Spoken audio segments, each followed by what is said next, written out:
Lo que pasa es que esto es como el cuento que dice que se juntaron 3 lobos y una gallina y una oveja a cenar y votaron que se comía a la noche.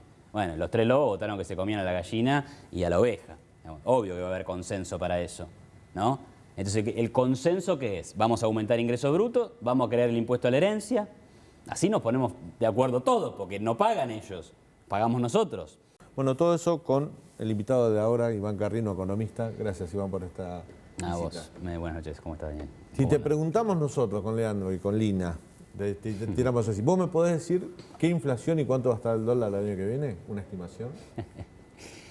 No a ciencia cierta. Uno puede, digamos, dar alguna estimación, alguna referencia, pero, por ejemplo, el tema del dólar oficial, hay que entender que es una decisión puramente política. O sea, el tema del dólar oficial es como que yo te diga que el kilo de zanahoria está controlado por el gobierno y el precio oficial de la zanahoria es 74 pesos. Y la pregunta es, ¿y cuánto va a salir la zanahoria el año que viene? Y yo qué sé, depende de lo que decida el ministro de Economía. Entonces, cuando vos tenés un sistema de control de cambios, ocurre lo mismo. El gobierno dice, el dólar vale 107. ¿Y cuánto lo está subiendo por mes? 1%, 1,5%. Bueno, vos podés decir, bueno, si lo sigue subiendo 1,5%, a fin de año estará 138, que es lo que dice el presupuesto, más o menos. O lo que dicen las estimaciones privadas. Pero también podría ser que decidan salir del cepo. Sobre este último trimestre se dieron señales. Los dólares financieros superaron al dólar blue. Sí. La brecha cambiaria está en un 100%. Hay un acuerdo con el Fondo Monetario Internacional que se puede dar, que una de las condiciones que pondría el fondo sería achicar esa brecha. Bueno, todo eso te hace un escenario respecto a eso. Sí, pero son todas especulaciones que tienen más que ver con lo político que con lo económico. Desde el punto de vista económico, vos no tendrías que tener 2 tipos de cambio. Vos tendrías que tener uno, y ese uno tendría que valer lo que más o menos está valiendo el dólar paralelo, ¿sí? Alrededor de 200 pesos. Y ahí vos dirías, bueno, ¿y qué va a pasar el año que viene? Y me parece que la inflación va a andar por 45-50%. Entonces, si el dólar acompaña eso, estará 50% más. Entonces, más o menos así podés ver lo que viene para el año que viene. Pero, insisto, está sujeto a demasiadas variables que dependen pura y exclusivamente de la política. Por ejemplo, el acuerdo con el fondo, que implica salgo o no salgo del cepo, implica achico o no el déficit fiscal. Si lo achico por el lado del gasto, ¿cuánto voy a reducir los subsidios económicos? Y eso quiere decir cuánto va a subir la tarifa de gas, de luz, de agua y el resto de la energía eléctrica. Bueno, y eso también me impacta en la inflación. Entonces, cuando vos tenés la economía absolutamente controlada por el gobierno, ¿no? Y de hecho hace 3 minutos sacaron una ley que dice que van a controlar el precio de los paquetes turísticos de verano, bueno, ya por si faltaba algo por controlar, entonces todo depende de una decisión del gobierno, ¿sí? Que digita todas las variables un poco a su antojo, un poco viendo a ver el humor social y demás. Lo cierto es que hay situaciones económicas que son insostenibles e inviables, como por ejemplo lo que vos comentabas, la brecha del 100%, y por otro lado, una inflación del 50%, ponle que es del 40% el año que viene, porque seguramente que porque ya ha habido menor déficit fiscal este año, porque ya ha habido menor emisión monetaria este año de la que hubo el año pasado, probablemente entonces eso ayude a bajar la inflación, será 40%. Pero el tema es que la Argentina desde el año 2009, que tiene 2 dígitos de inflación anual y está cerrando este año, como tantos otros de los últimos 10, en el segundo puesto de toda Latinoamérica. Entonces nosotros podemos hablar del año que viene. Yo veo una continuación de la recuperación económica que no va a ser tan espectacular como este año. El primer puesto es Venezuela, que es una inflación totalmente incontable, o sea, inmedible directamente. Por eso. Entonces yo digo, ¿podemos hablar de este año? Sí. Y el panorama no pinta tan mal como ha pintado otros años. Pero lo cierto es que la Argentina está en el segundo puesto de inflación latinoamericana hace 10 años. Entre el año 80 y el año 2020, la economía argentina es la que menos creció después de Venezuela, que PBI per cápita cayó 75%. Entonces, brecha cambiaria tiene Venezuela y tenemos nosotros.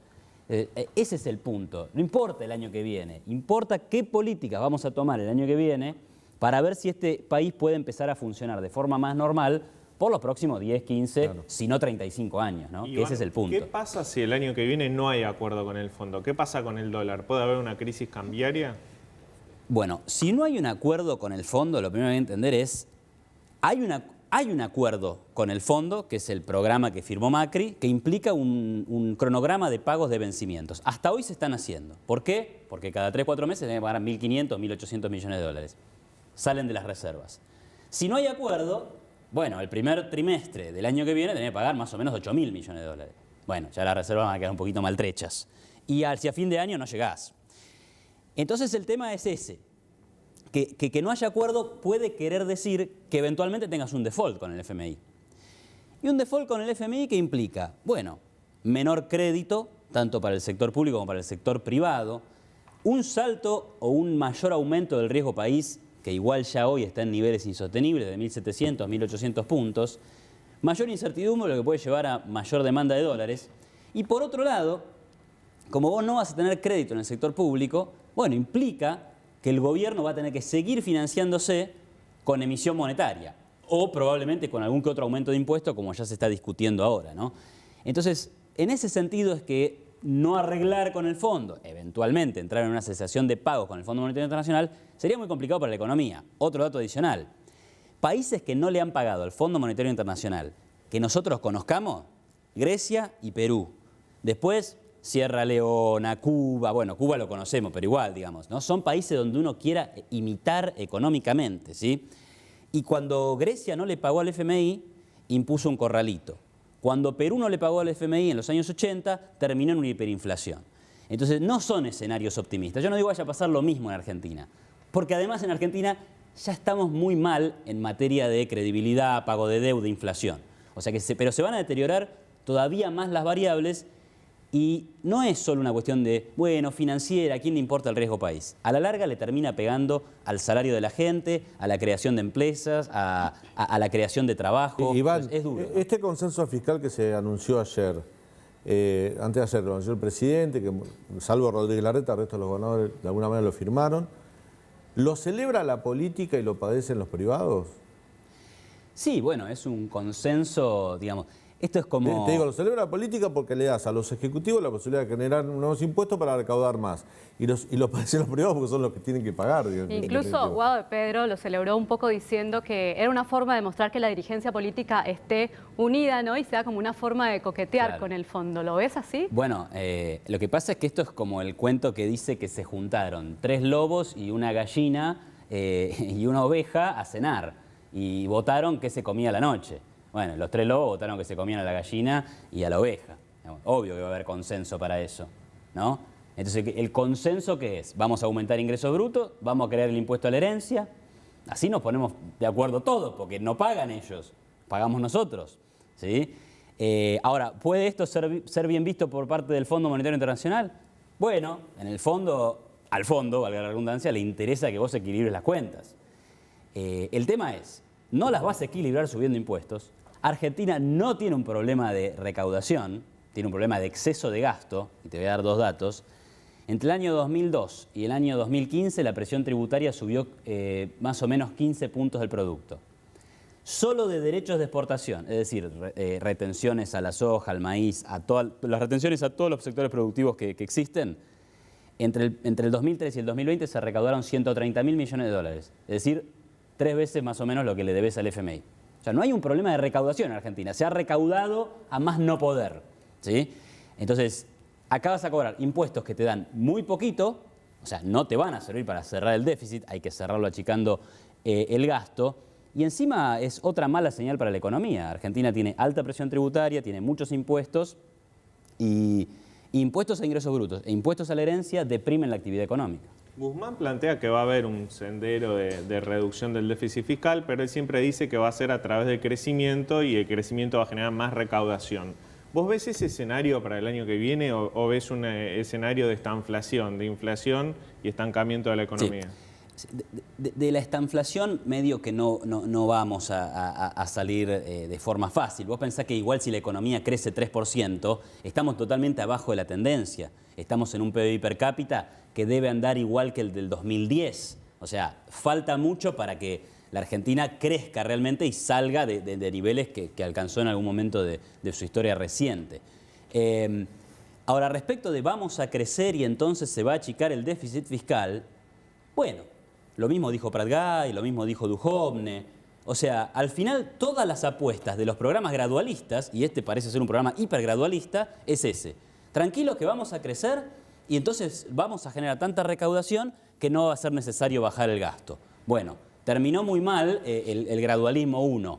El hipergradualismo, veremos cómo termina. La única ventaja que tiene este gobierno es que empieza de muy abajo, porque la crisis le explotó a Macri, después vino la pandemia, entonces es verdad que te vas a recuperar, es verdad que la economía va... ¿Comparado con qué? Uy, ¿comparado con qué? Ahí está el punto. Claro, comparado pues, con yo el me piso comparo de con la pandemia. 2020, cualquier atisbo de 2017 resurrección. sería tal vez un punto de Quizás el punto comparación. sería 2017. 2017, 2015, sí, claro, hay que mirar esos puntos para ver cuánto podemos crecer. Y otra cuestión, si podemos crecer de forma sostenible, porque eso es lo que está pasando en la economía.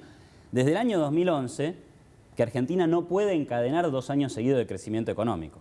En 2021-22 lo vamos a conseguir, pero por hechos un poco fortuitos, ¿no? Después de la pandemia, que caíste 10 puntos del PBI, después de 2 recesiones seguidas, producto de la crisis de Macri, obviamente que hay un rebote, y ese rebote va a durar 1 o 2 años, pero después, ¿qué pasa en el 2023 si seguís teniendo este nivel de riesgo país, si tenés esta inflación, si seguís teniendo cepo? Ningún país crece con ese nivel de distorsión económica, ¿no? Y cuando se empiezan a aplicar estos impuestos, ¿cómo es el clima social, digamos? ¿Cómo puede reaccionar el clima social los comerciantes, por ejemplo? ¿Cómo... Bueno, mirá, una de las cuestiones uno de los efectos que tiene el impuesto a la herencia no es tanto un problema para las grandísimas fortunas, sino por ahí para algún dueño de una empresa familiar que, como tiene que pagar el impuesto a la herencia, sus sucesores, bueno, sus herederos, no sé cuál es la palabra correcta ahí, no tienen el patrimonio líquido para afrontar todo el pago del impuesto. Entonces tienen que empezar a vender activos de la empresa, con lo cual vos estás destruyendo patrimonio productivo privado para entregárselo al gasto público. Entonces, ahí hay un problema que afecta directamente a algunas empresas y algunos segmentos sociales. Yo igual no te digo que esto vaya a ser un caos social porque tenés un nuevo impuesto a la herencia, pero sí que hay que mirar en esos efectos económicos concretos, ¿no? ¿Cómo haces para achicar el gasto sin dejar de tener cobertura social sobre los sectores más necesitados? Bueno, Porque es una buena pregunta, porque decir, bueno, gasto menos, porque bajo impuesto necesito gastar menos. Ahora, cuando digo gastar menos, desprotejo a gente que está viviendo de... un contexto de 42% de pobreza. 42% de pobreza y gente que vive mal, pero vive más o menos porque tiene algún tipo de cobertura social de parte del Estado. Igual, ahí, digamos, hay una cuestión que hay que ver como toda la película, ¿no? El gasto público también creció desde más o menos el 20% del PBI a más o menos el 40% del PBI, en el medio de una recuperación económica de 2013 en adelante, pero a partir del 2011 todo ese aumento del gasto público se dio también con un aumento de los niveles de pobreza. Entonces, finalmente, ese gasto público que parece tan necesario para contener a los estratos sociales más vulnerables es el que te está generando la crisis fiscal que deriva en devaluación, en inflación, en saltos del riesgo país. Pero lo primero, la devaluación es lo que termina destruyendo el salario y lo que manda a la gente a la pobreza. Entonces, hay una trampa ahí de decir, si bajo el gasto público se van a perjudicar los sectores vulnerables. El gasto asistencial, ¿sí? Acá tenés para comer y agreguémosle salud pública y agreguémosle educación pública, 17% del PBI. 17% del PBI. Argentina tiene un gasto público cercano al 40%. Entonces hay 20 puntos para mirar, ¿eh? Entonces, por eso digo, vos podés mantener todas las coberturas sociales, ¿sí?, sin necesidad de tener, no sé, aerolíneas, subsidios de todo tipo, energéticos. ¿Y el gasto político del que tanto se habla? No, bueno, ahí hay que Es ser, marginal, ¿o no, no? ahí hay que ser intelectualmente honesto. Es un gesto necesario. Es un gesto, pero que no te mueve la aguja, Es un gesto ¿no? necesario, pero es el 5% del gasto total. Entonces no vas a hacer grandes cambios Por eso. mirando eso. Hay que mirar... Es un gesto en el sentido de decir, mirá, si yo te pido a los privados que hagan un esfuerzo, el Estado lo debería hacer con el gasto político. Exacto. Pero no te cambia el escenario. No va a cambiar. Lo que hay que reformar en Argentina es el sistema del Estado, de cierto estado de bienestar, de cierto Estado empresario también, que bueno, ahí se lleva gran parte del gasto público. Iván, con respecto al informe que hizo el FMI sobre el programa Stand-by que le dieron a la administración de Mauricio Macri, ¿vos cómo creés que impacta eso en la negociación? Porque hay versiones que dicen que los técnicos del fondo a partir de ese informe se endurecieron en la posición negociadora con Argentina. ¿Cómo ves vos la posición de Argentina luego de ese informe? Y yo creo que ahí, bueno, el FMI no deja de ser un organismo político, era un organismo político cuando le prestó la plata a la gestión anterior, es un organismo político hoy cuando le dice, bueno, a ver cómo hacemos para que me pagues y te lo postergo y qué sé yo. Y esto es parte de esa conversación, ¿no? Me parece que lo que quería el gobierno de Fernández era una especie de mea culpa del fondo. La verdad que la página, los remito a todos, la página 66 del Fondo Monetario Internacional, de ese informe, perdón, dice, bueno, ¿qué es lo que pasó? ¿Por qué fracasó el plan? Dice, bueno, porque no se pudo establecer confianza en que la estabilidad, la consolidación fiscal se iba a mantener, especialmente en un contexto donde venían las elecciones de 2019. O sea, lo que está diciendo el fondo es, muchachos, venían ustedes y no me iban a pagar y esto se estalló por el aire. O sea que no hubo tanto mea culpa, sino más bien como volvían los populistas y volvían los despilfarradores y volvían los que no quieren Igual, pagar la deuda. Digamos que si ganaba la reelección Macri tampoco podía pagar con este cronograma de vencimientos. Mira, estaba complicado, pero el riesgo país antes de agosto de 2019 era 900 puntos. Todavía no volvimos a 900 puntos. Se fue a 1.600, se fue a 2.000, se fue a 4.000 con la pandemia. Hoy lo tenemos en 1.700. Argentina debería tener como mínimo 700 puntos de riesgo país. Pero estábamos en 900. ¿Estaba complicado el camino hacia adelante? Sin duda. Pero menos de lo que se terminó complicando después, ¿no? Iván, gracias por tu visita. Un A gusto ustedes, tenerte con un nosotros. gusto. Buenas noches.